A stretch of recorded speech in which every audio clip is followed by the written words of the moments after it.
Hi, I'm Matthew Sirgo from Centro, San Antonio, and this is the Richard Wilmore Show. On today's show, actor Carlton Caudle and music from Jaime Varela. Hit it, Big Infinite. Make your day richer than it was before. Got some good times knocking upon your front door. It's the Richard Wilmore Show.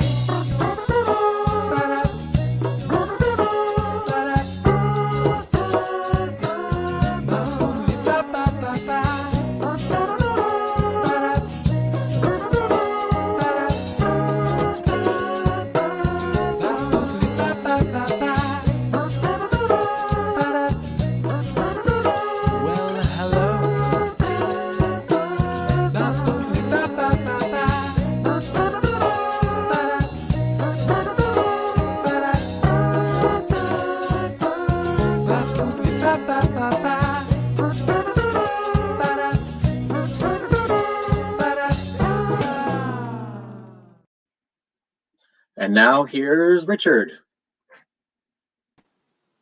Good morning, Matt. Morning, how's it going? I'm great. How are you?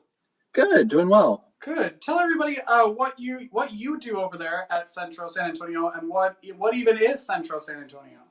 Right, yeah. So Centro San Antonio is a nonprofit placemaking organization in downtown San Antonio. Our purpose is to create a more beautiful, playful, prosperous, and welcoming downtown. And so my role, I'm director of storytelling. So I handle a lot of what people would consider the traditional marketing roles, website content, social media, relationship with the press, all that kind of stuff. I love your title. When I was like doing research on you and Centro San Antonio, I was like, I want a title like that. Like, yeah, I want to be a director of storytelling. Yes, I do. Well, you kind of are. I feel like you are. You know what? I bestow upon you director of storytelling. There you go. Thank you. Yeah. No. The show is over. I'm leaving. Yeah. That's it. So what have you guys been up to? What has everybody been up to over there? Yeah, so obviously, as everyone knows, it's been a crazy past year. Nothing big happened, but Right. we've always been committed to sort of a lot of people know us by our ambassadors in the yellow shirts downtown who are doing sort of the landscaping, streetscaping, and stuff like that. But really, in this last year, we've kind of both kind of in response to the crises, but also just sort of as a natural evolution of our organization, we've taken on a Main Street business program where we have dedicated Main Street navigators who are connecting small businesses to much needed resources right now. We've launched an Art Everywhere project where, this past year we put up 10 large scale art installations downtown. Those both supports local artists and local businesses. So we've launched a few new initiatives, and we've been busy. I love that. I've lived in San Antonio for about 3 years now, and I was not expecting this amount of art to be here, and it is so exciting to me, and I'm glad to know that you're maybe one of the people behind it. Yeah, it's really exciting to be able to see, that creativity has always been in our city, of course, but it's exciting to now see it like so prominent downtown. Like you can just walk around a corner and see a giant mural. Like yes. that's like the city, that's the urban experience that we're trying to create, and that's exciting to see. And it's definitely there because I hear it a lot as I'm walking the streets, and when I'm with friends, like they're like, oh my god, look at that, it's definitely, you're definitely doing something right. So I'm really excited, and I think it's such a beautiful way to decorate a city. Yes, yeah, no, that's great to hear. It's always great to hear we're doing something right, and that, yeah, I agree. This is, it's not just for the aesthetic, which is like awesome, but it's also supporting our local community, which is, that's just like Even a win-win better. right there. Yeah. How can people get involved and help? So we're actually, we have our website, centrosanantonio.org, where you can leave feedback, connect with us. I'll tease right now that we're about to launch a new web page that's all revamped, and it'll be easy to get involved with all of our initiatives and stuff. And but you can definitely start there. Website? I'm sorry? Is that you behind the website? Yes, I can't take full credit. We work with a local firm located in downtown, actually. And I've got a couple other team members have helped out as well. But yes, yeah. That's great. Well, make sure you look up Centro San Antonio. Matt, thank you so much for being here. Thank you, Richard. I had a lot of fun. This was awesome. Thank you. I'm here every Monday if you want to come back next week. Awesome. Anytime. All right. Centro San Antonio. Thanks, Matt. Thank you. All right. So from art to music, I'm going to bring out my buddy Jaime Varela. Hi, Jaime. Hey, how you doing, Richard? I'm great. How are you? Oh man, I'm so excited. I'm happy. Thank you so much for the invitation to be on the show. Oh my gosh, thank you for being here. I love when I get to start out any show with music, and you're going to sing for us today, correct? Oh yeah, for what sure. What are you going to perform for us? Well, it's a brand new song.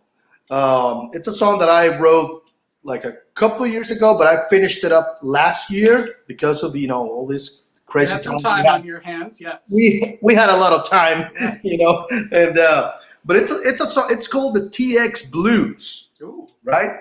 And it's a song about us moving from my home country and being established here in this beautiful land. And it's a fun song. All right. I'll get out of your way so you can perform. Jaime Varela, everyone. All right. So this one is called the TX Blues for y'all.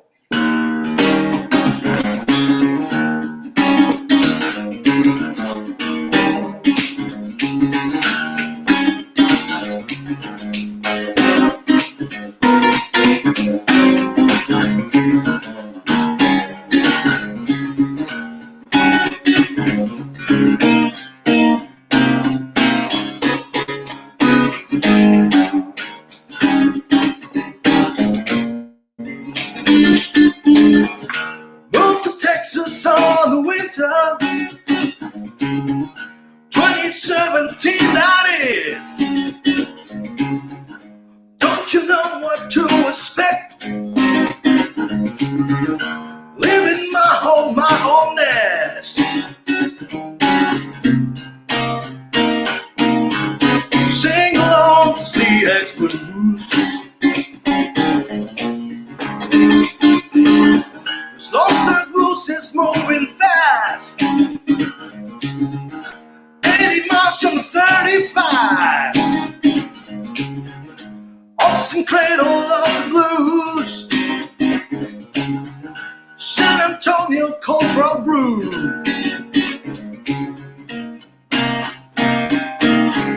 Sing along to TX Blues. Camino el sendero de la mano de verdad, poniendo luz en el corazón de esta ciudad, sin saber a dónde ir, a quién buscar. Lo único que me calma es el sonido de esta guitarra. Yeah!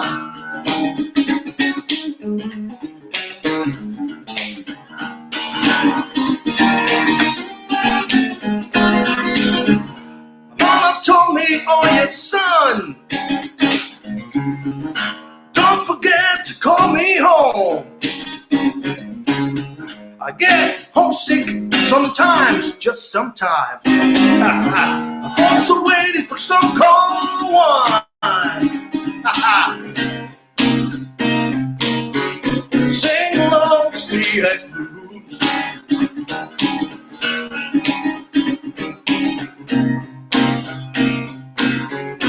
Sing along, TX Blues.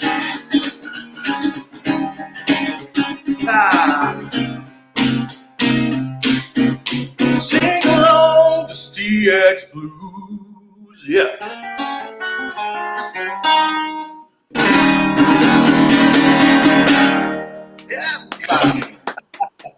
Oh, Jaime, you're the best. I would start every morning out with music from you if I could. You can, because Jaime has records, so you're absolutely available to do that. We're going to take a break and talk to Jaime right after this.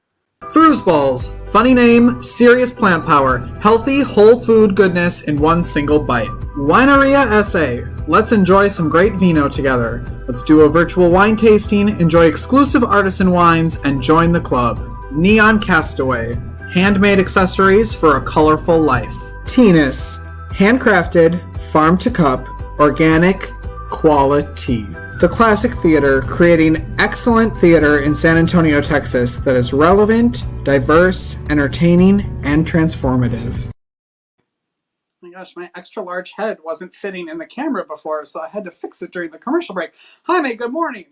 Good morning, amigo. You have been a musician since the early 90s, correct? Yes, sir. I started playing maybe late 1993. What I was mean, the late was the- 1992, and then on 93, I got in my first band.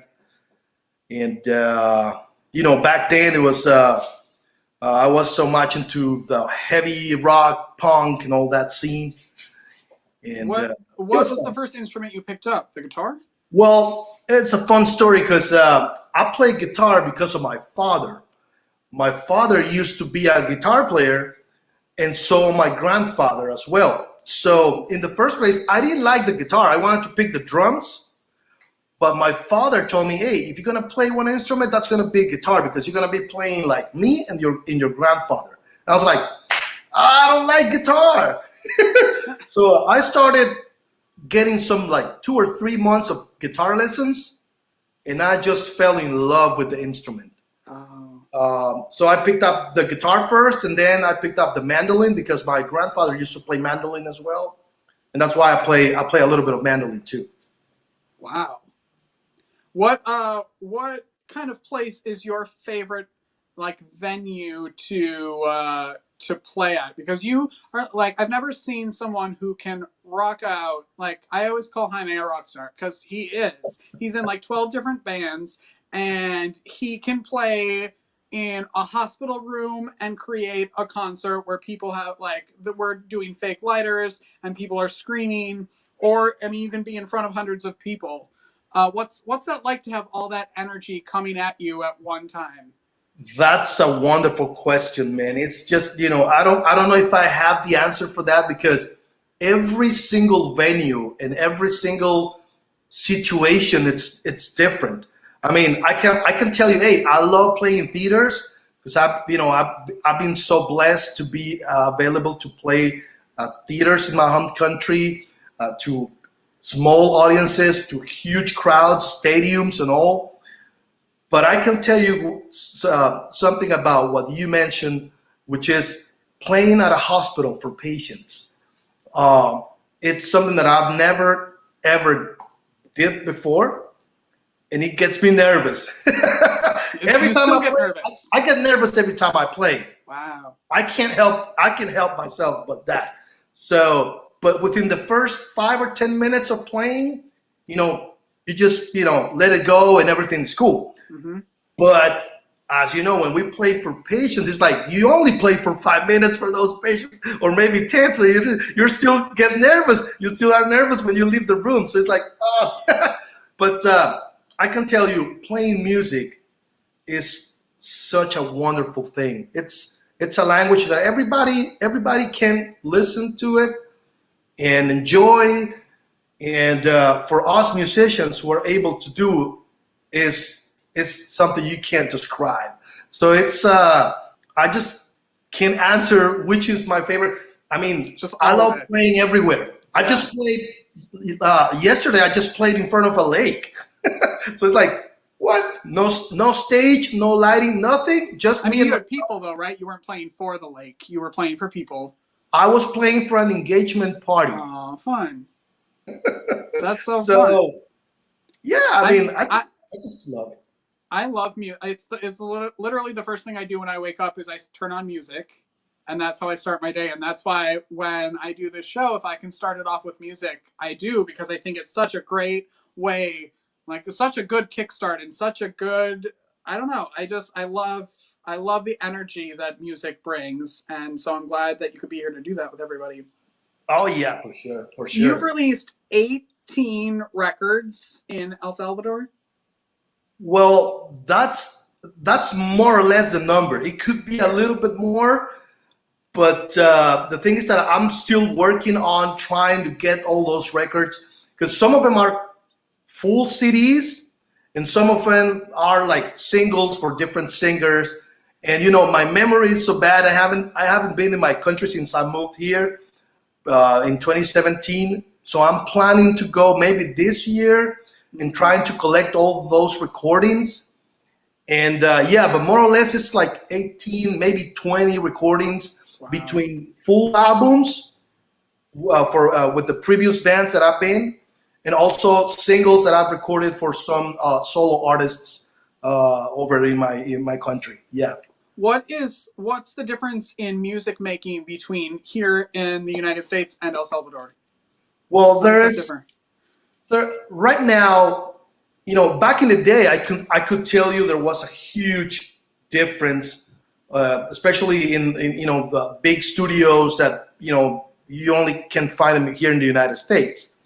But now with the digital era, it's like a little bit easier to record music everywhere. You just have to, you know, have a good setup, and you can record basically anywhere.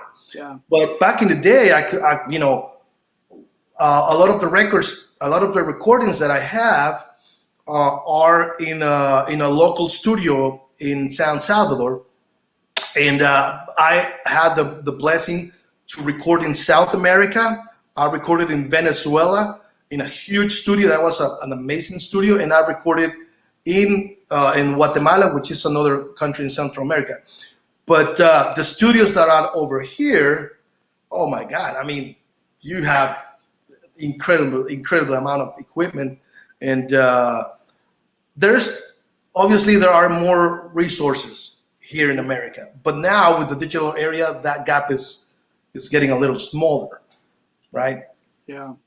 I know that you were playing a lot and you were very busy before COVID happened, and then COVID happened, and like a lot of artists and musicians, there was nowhere to go and perform. But you just said you were doing an engagement party. Are gigs starting to come back to you now? Slowly, yeah. So I was, you know, a full-time, you know, gigging musician, a working musician, 2018, 2019. 2020 was looking great until bam, you know, we all know what happened. But now, since fall from last year, it kind of, I've started to pick up a little bit. But there's still, at least, you know, for me, as a personal decision, I'm not playing many bars. Because, you know, I'm playing more restaurants or wine clubs or open country clubs, things like that. Mm-hmm. And I'm trying to put up my own band together, again, to start, you know, getting some shows. It's picking up a little bit. It is still like, I can tell you it's at a maybe 50-60% of what it used to be in 2019. But it's getting there. Yeah, hopefully we will get there soon, and we all hope for that, definitely. Yeah. One day we'll all get back to being able to hang out with each other in person, and then I can finally do this show in person. Oh yeah, for sure. That's the most wonderful thing, man. I know. We touched on it a little bit before, but I do want to talk about Jaime and I both work for a nonprofit called Hearts Need Art, creative support for patients and caregivers. Jaime, tell me what you do for Hearts Need Art. Well, I have the blessing of playing music for patients fighting against cancer. It's something that I, you know, as I told you before, it's something that I've never ever experienced before. It makes me so nervous when I get into their, well, when we used to get into their rooms.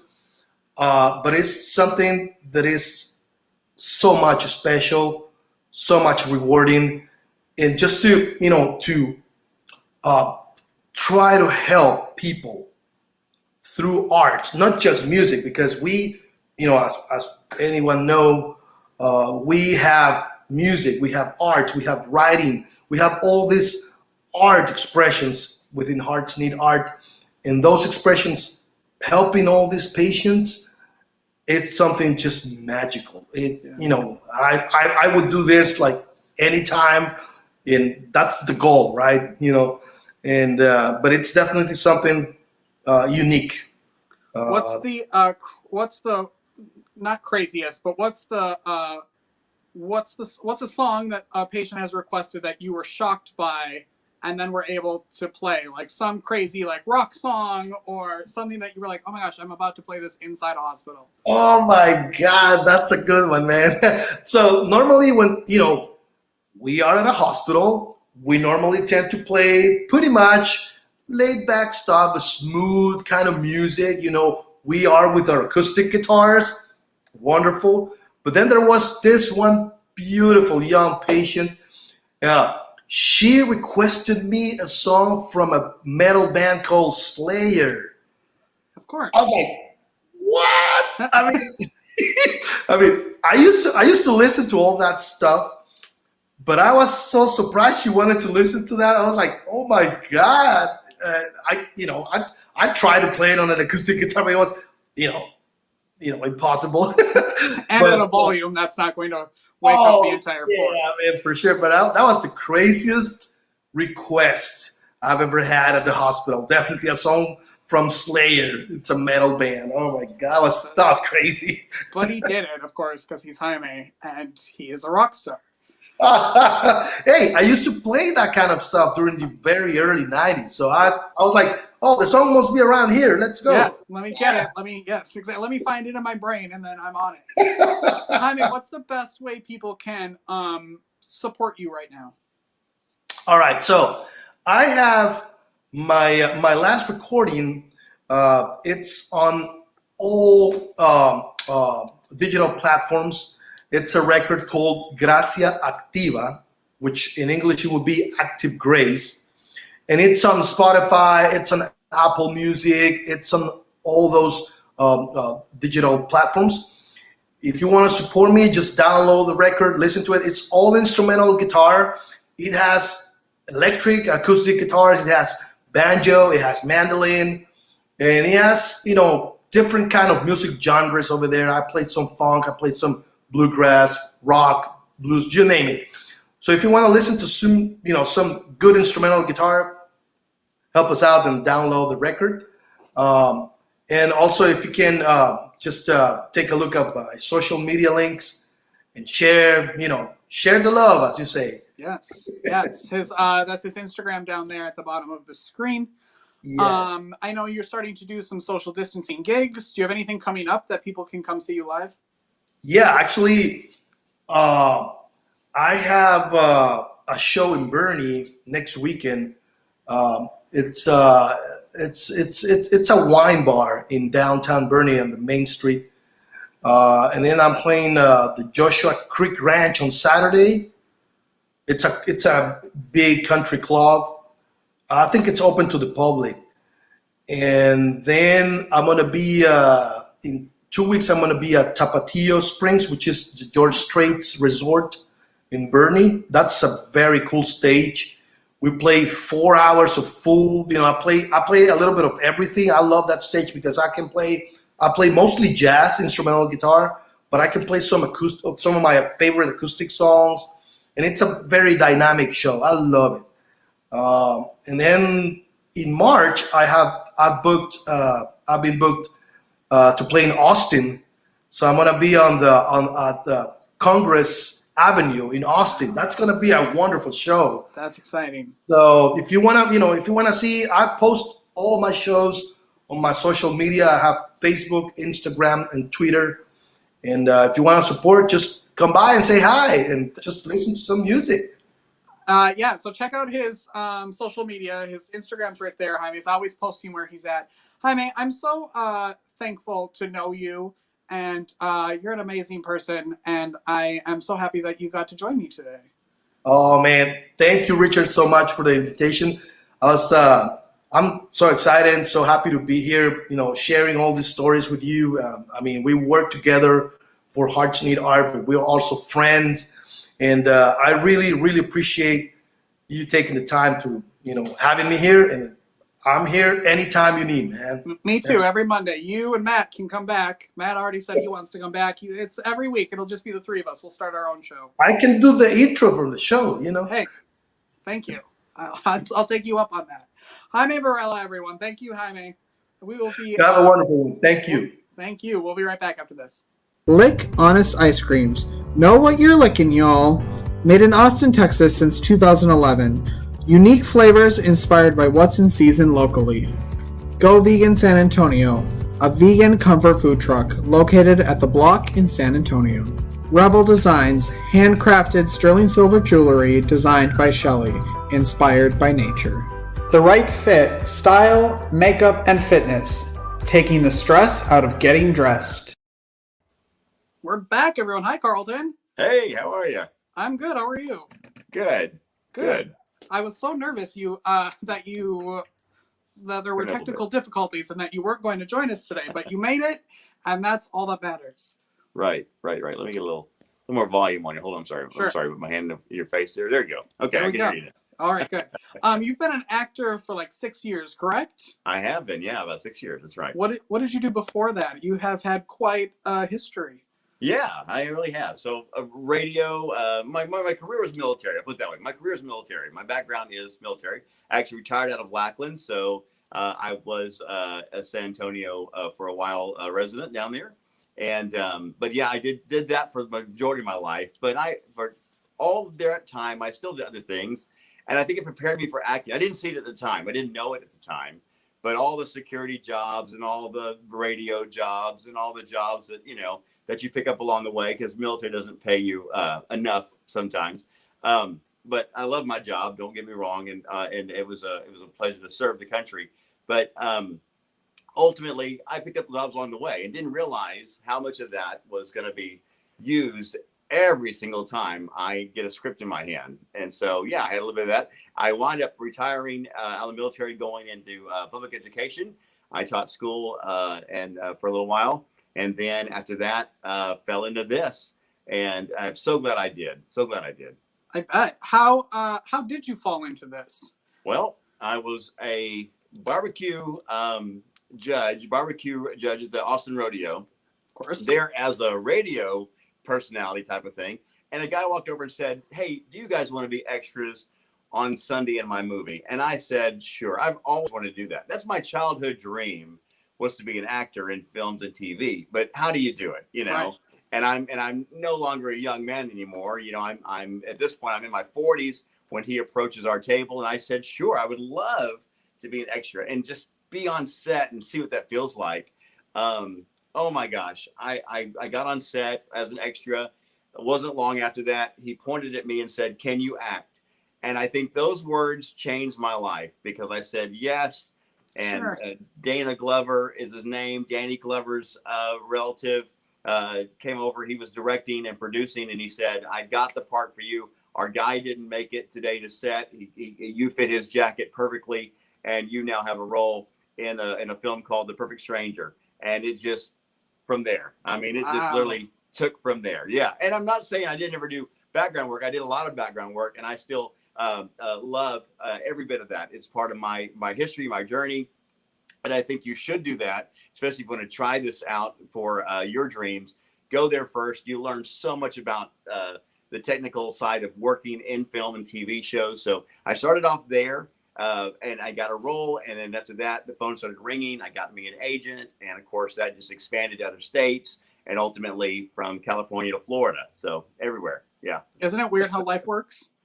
Yeah, right. Like, if you had planned that, it never would have worked out. It would have never worked out, right? No. Because I've thought about this. I mean, I'm that kid that in high school literally told myself on a number of given mornings, I'm going to say 1,000 days, I woke up thinking, if I run away to California right now and I just go out there and just try to just get myself in a TV show or movie, would it work? That's my dream. Get out there and work. And I've heard people like, Michael J. Fox, right? Who back in those days was on a show, Family Ties. He said Dad took him to Hollywood, dropped him off, and he wound up getting the job. So I'm like, it does happen. Yeah. It does happen. Maybe I should do that. And every morning I still got up and put on my, clothes and pulled up my bootstraps and went to work or school or whatever. And I never, ever did that dream. So, yeah, absolutely. And people ask me all the time. I've spoken at colleges. I've spoke at conventions, film conventions. And they always ask me, how do you break in? And I say, you have to fit a 42 regular jacket. and they actually not show up. It's that easy. It's that easy. Yeah. Just show up and get the right jacket. Right. I have a photo here I want to put up. Tell me about this photo. Oh my gosh. She is the queen. Oh, Come wonderful. On. Oh my gosh. I'm not worthy of her presence. That photo literally was taken 24 hours after she came back from the Oscars, where she just got to kiss, Brad Pitt. And I said, Regina King, you look so gorgeous yesterday. You know, you look great. It was awesome. And everything just gushed all over. I said, and I feel, completely jealous that Brad Pitt got to kiss you. And her response was, he got me for 10 seconds. You've had me for weeks. So. She's a sweetheart, just like that. Her movie is that I'm in is called One Night in Miami, based on a play by the same name. It's her directorial debut for a film. She's done TV, and of course, we know her going all the way back to her TV days, even many, many decades ago. But I think her Oscar win, and people now take her relevant, but her talent was always there. Yeah. Her beauty always shined through. Every character she ever played. I recently saw her. I'm behind a little bit, but I watched Shameless, the TV show. She's in there as like a social worker. And I'm like, you don't even recognize her because she plays it so well. She's so great. You are the second person this season that has been on the show that has worked with Regina King. So I feel like at some point, I feel like she's going to be on here just because I'll talk to everybody else she's worked with, and then eventually she'll have to do it. She'll have to do it. I'm touching you. Yes. She is a sweetheart. Yeah. She's a sweetheart. I enjoyed that time with her. I did get to meet her before that. This is what's unique is that we met before on American Crime. I was on that show as an extra, again, being honest. Back in those days, I was doing a lot of background artist work. And so I met her. But she was sweet even to me then, and we forged a relationship that carried over to when, I became talent and all that stuff. And she is just wonderful. And again, like I said, she is a one-of-a-kind artist that's just now being recognized for her body of work, but she's always been a great artist. Stellar. She is stellar. I have always loved her. I think she's amazing. Yeah. What I feel like you've been very, and maybe I'm wrong, maybe that was like my social media stalking of you during COVID or at the beginning of COVID. You've been very busy really during quarantine and filming stuff. What has that been like as an actor to kind of have to halt? Or I know they're changing a lot the way that they're making films and there are less people on set. So can we talk about that a little bit? Absolutely. So when we went into the COVID pandemic, the quarantine, I was on a wave that was unbelievable. I mean, I just came out of 12 Mighty Orphans, which was probably the last movie Robert Duvall will do. He's 90 years old, just turned 90 2 weeks ago. Martin Sheen and Luke Wilson are in my scene. I have a scene with those two. Another shout out for those that are wanting to do this. I went as a background artist. I just said I want to work with these guys and showed up and got bumped up to a role on set. That does happen still, and so I got to meet these guys. Got to hang out. Went to the rap party. Got to see these guys up close. But I'll tell you, that was my wave. I was riding that wave. I went into New Orleans and I filmed with Regina King. I had just got booked on a film in Florida. And a film also in Connecticut, the Sonny Liston story, his movie is being made. And so it was after that wave. I'm like, oh, this is great. Now these are big feature budget films. People recognize the names I'm with. Not that any film I've ever done is not great and wonderful, and the people I work with are wonderful, but these are names that people could say, oh, I know that name. Robert Duvall, Martin Sheen, Regina King, etc. And then it all just stopped. It just went to a complete blank where we'll put filming on hold, or we'll see what comes out of this afterwards. And I mean, literally from Hollywood, and everybody knows this watching, because if you watch anything like Ellen DeGeneres or Jimmy Fallon or any of those shows, they literally stopped filming and everything stopped. And I thought, man, this is it. I had a good time. Thank you. This is the end. Yeah. But I will tell you, COVID was a time to regroup, to reevaluate, to reinforce, And that's what I did. I took everything from classes. I was doing all the master classes online you can take, you know, the ones from Michael Keane and Michael Caine, and so many of those that are offered. I took opportunity to start marketing in a different direction, saying, hey, I'd like to do more of this kind of work. I've always played a good guy, other than one film called Blood Order, where I play a Nazi, a very, very mean Nazi. I can't say bad Nazi, that's redundant, but a mean, nasty man.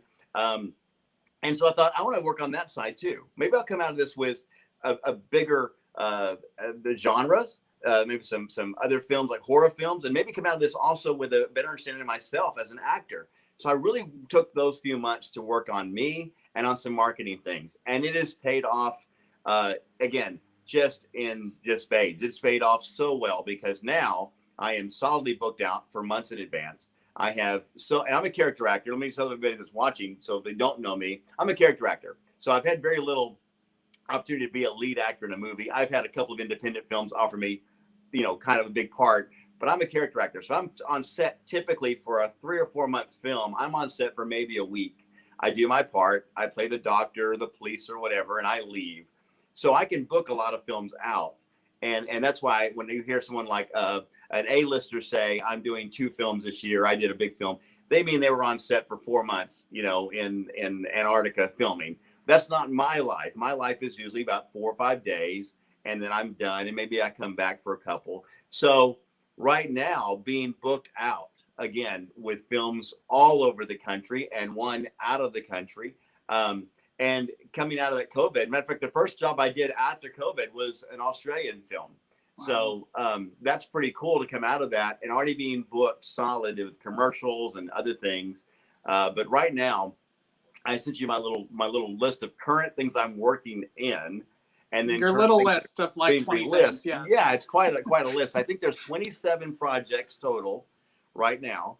That means over time, I've had 27 different scripts in my hands, and that's including commercials and some short films. But I'll tell you, you know, even the Vid Chronicles, which I'll give them a shout out. That's one of the ones that are doing their stories on they're on a YouTube channel, and they're stories about morals.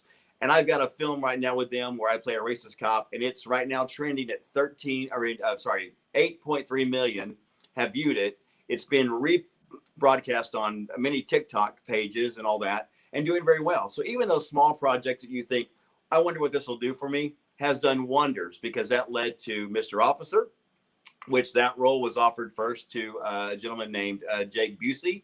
I'm sure people know that name. And then, of course, Glenn Morshower also, but their conflicts were not available. And I got that second lead role in that film. And that's only the third time I've been offered anything that's bigger than a character actor in my career. And then from that, it's been Triple D's Revenge, filming in Dallas. We did another one called Mr. Officer that's done in Houston, actually in the fifth ward in Houston. So it's kind of unique to be in a place where we're doing a gang movie amongst gangs. And then Texas Kill City, I just filmed that one. That's in the can as well. So I've got a lot that are being filmed currently. His Stretch of Texas Ground is coming out real soon.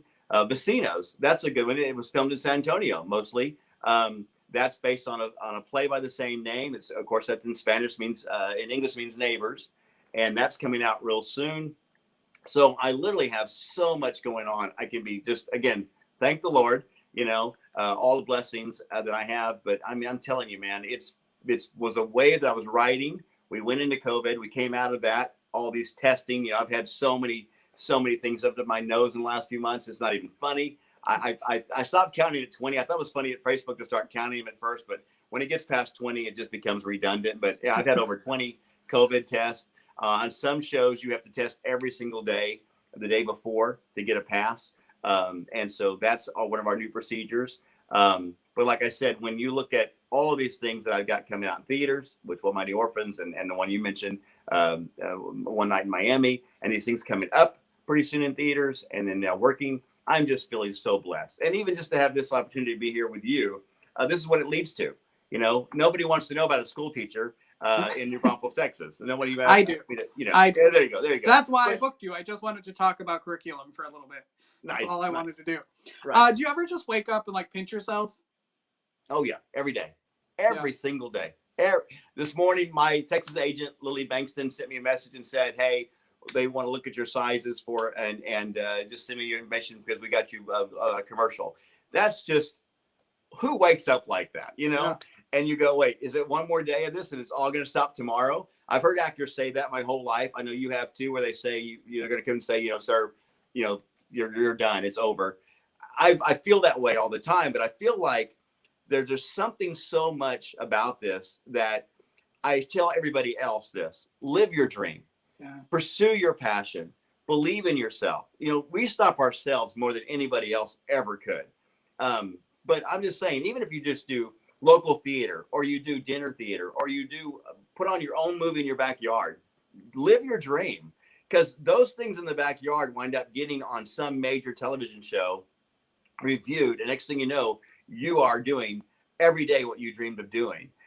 So I do that message every day. Yeah, I'm living my dream, and I tell everybody, if I can do it at 53 years old, okay, I'll put it out there, 53 years old, anybody can. I only started this, like I said, 5 years ago. So it does happen.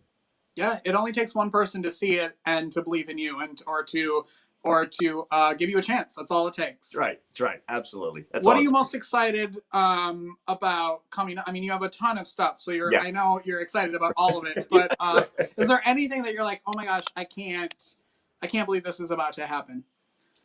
I have a couple of those coming up. One I can't talk about just yet. Come back for that.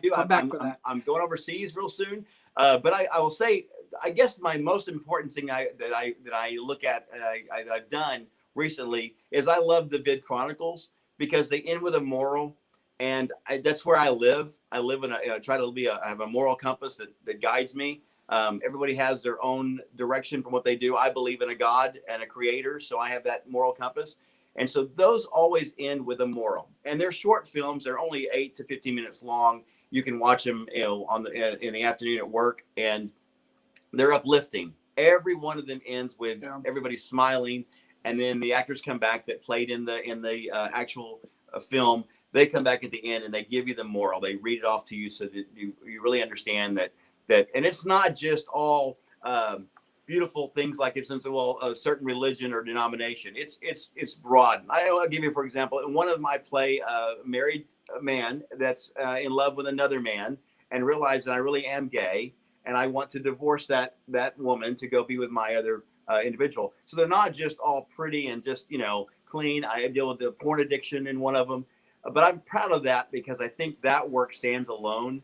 Even though I've worked with some great A-listers and had a great time on set with people like Matthew McConaughey and all those others that you mentioned, but the reality is these have a message even to kids that I think I'm very proud of.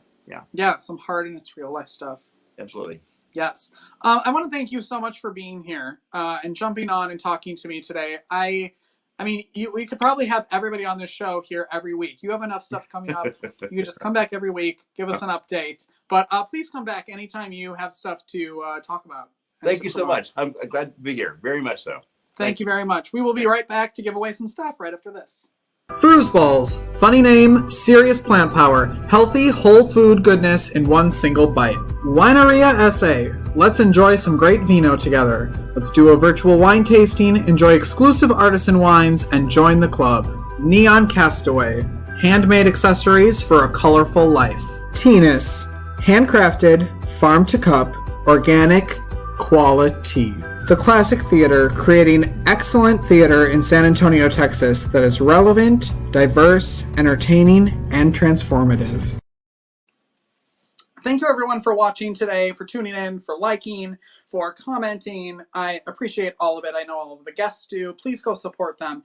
If you want to support the show, it's very easy to come have a coffee with me by going to buymeacoffee.com/Rich Wilmore Show. And it's a very easy way to support this show and like things like paying for shipping for something we're about to give to an audience member.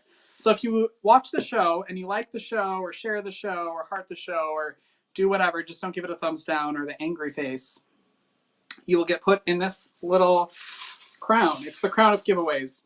Every week we add names and then I give something away.